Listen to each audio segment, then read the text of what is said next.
ఈ Bollywood cinema industry మీద మీ మాటలు అనేది భారతీయత జాతీయత అనే దాని మీద వ్యతిరేక నినాదంగా ఉందని చెప్పవచ్చు. అంతేకాకుండా కళాకారులకి జాతి మతము భేదము అనేది ఉండకూడదు.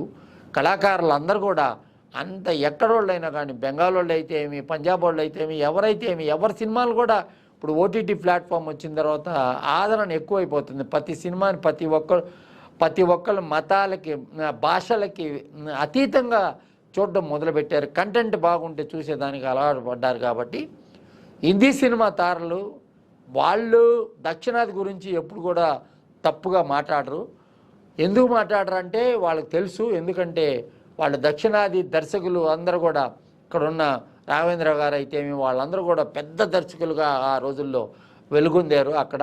అదే వాళ్ళకి ఆ ఫీలింగ్ ఉంటే దక్షిణాది నుంచి వచ్చిన వాళ్ళని ఆ రోజే కూడా అనగదొక్కు ఉండేవాళ్ళు.